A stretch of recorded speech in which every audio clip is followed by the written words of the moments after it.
tunah hian kan pa faiin mela kan kal dawna a kal pain kan han vlog ngal dawn ani a haunted house chun au tur me haunted house sawn chuan phải speaker kan zama le tunah hian mela lok dawna ei second hand bazaar ho pawh an lo la om vek a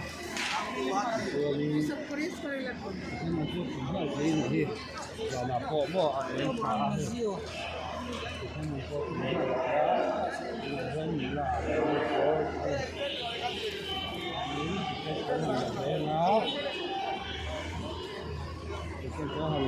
a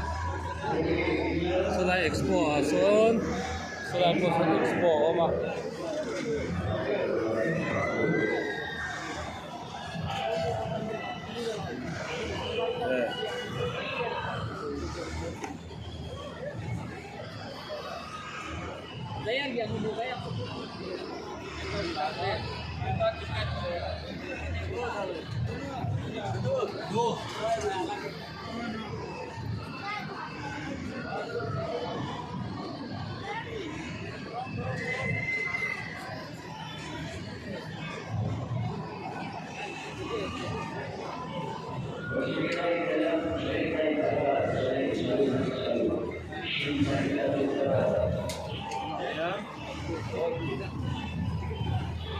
Solomo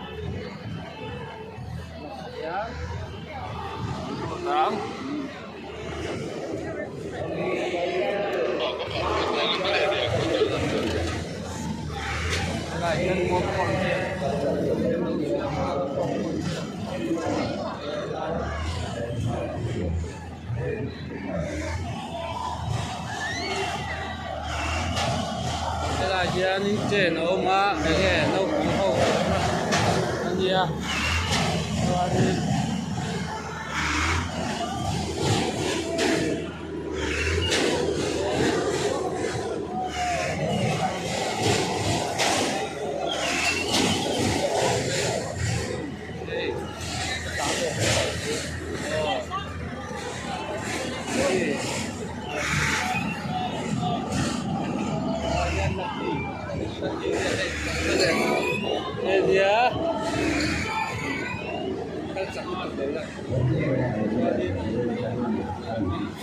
Four,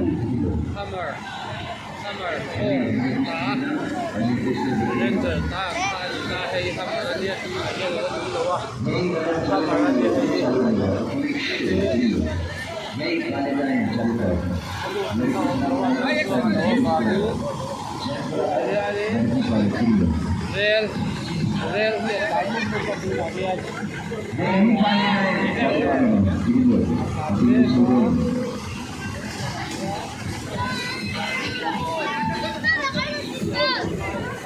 यही फाले में चले जाऊंगा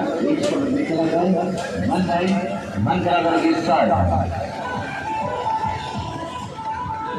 यही फाले में चलने के लिए खेल चालू खेलेंगे शुरू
Square in Zion Square.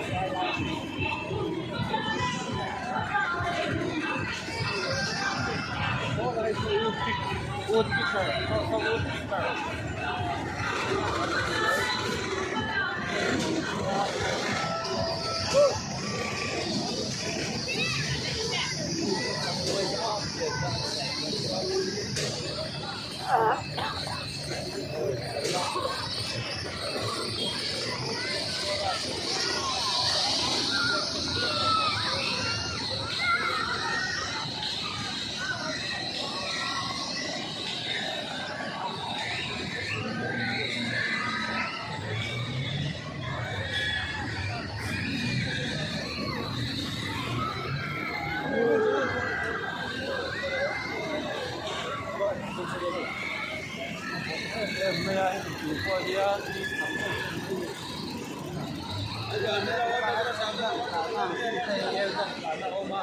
Cần hơn mô bán em mà mấy người cần chỉ nói là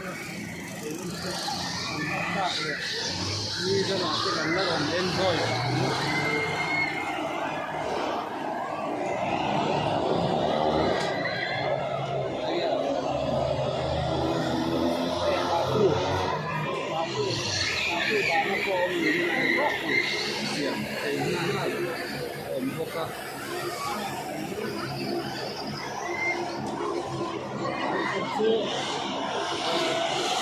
Ai chẳng có nồng này sao?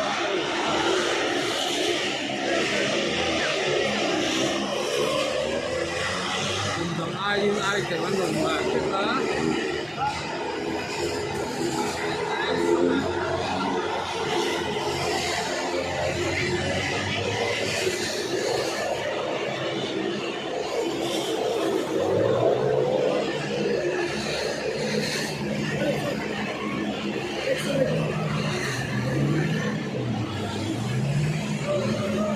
Zoom lúc đấy khi là zoom lúc đấy zoom rồi các cái đầu dấu khác các cái đầu dấu khác zoom rồi cái thì dân là ai kia chuông ở cái thì dân cái hi thì dân là gì làm ba bài lâu đâu cả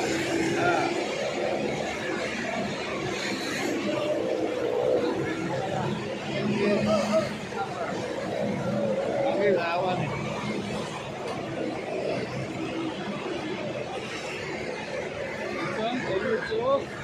กันดูตัวเลยตัวนั้นกันชั่วนี่อินแล้วมาจำตัวตั้งมาเนี่ยลงสักทีครับก็ลงสักนี่เราไล่สักนิดนี่เราคอมเมนต์สักนิดนี่เราเสียสักเยอะช่วยตัวเนี่ยโอ้ยนักแข่งขันทีมเลยดิคุณกันช่วยตัวเนี่ยคนที่มานี่มาก็ได้ทุกอย่างเนี่ยผมกันนอนติดเกชินโดนั่นดิกันพักต้องกันเชียร์บางโต๊ะกันเชียร์บางโต๊ะเนี่ยที่เชียร์โต๊ะนะมามันจะสิ่งที่คนเดียวมาก็เลยมันกีฬาเนี่ยดูโต๊ะครั้งบ้าไปเอ็กซ์พอร์ตทุกอย่าง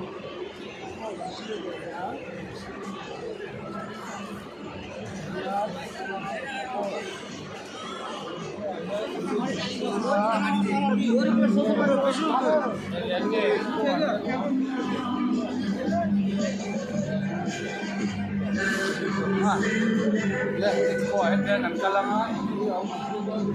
ini lumayan dud pada oh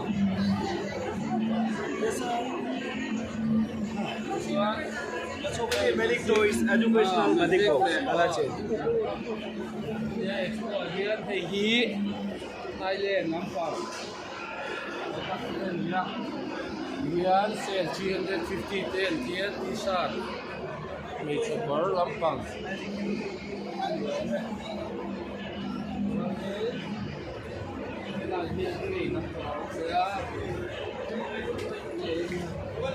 đây là máy hen một phần lắm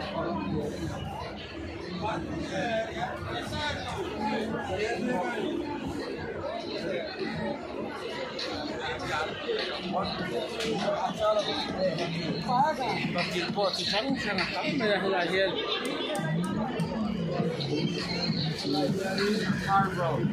Carbon lampang product hole semua lah carbon hole ni dia hole ni dari satu ni đấy mà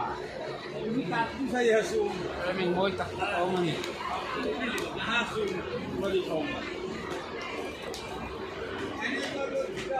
เวลาเห็นอธิการลำฝังจีเฉิงเฉิงจ้าไปแล้วดูเนี่ยก็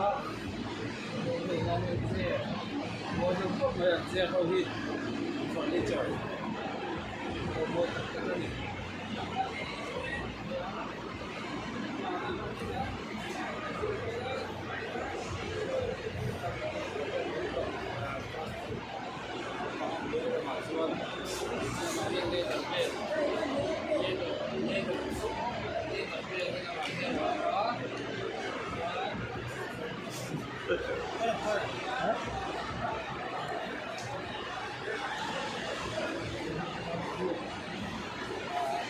restaurant, kitchen restaurant. Plus, kalau banyak kita kami ini, hai ini, sama ada kemarin sih nampak.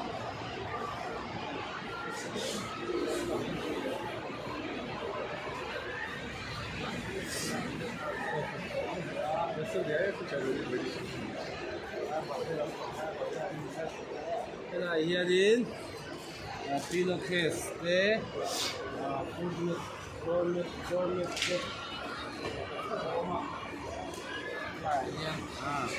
đây là mà hiện đến mình sẽ xin quán số viên nhà hay lắm cậu đi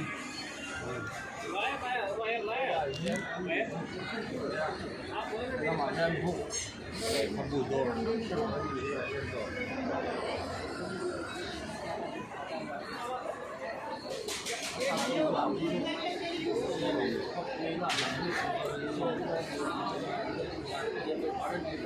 về là gì á xuống hay lắm bằng hải hiên này lắm bằng phải có gì hải hiên đây bên về này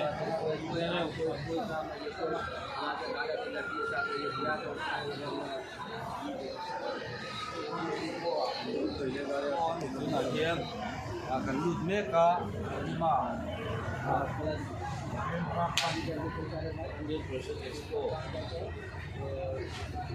Yarin Bangladesh ni lắm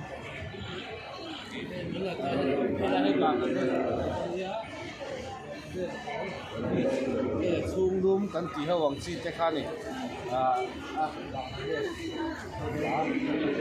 là nhân thì export hậu khăn này ta Chase Beauty company hậu brand nó nằm trong cosmetics số nào số thì cho hay là hiện toys về hay là hiện ở mà còn visit uét rồi toys về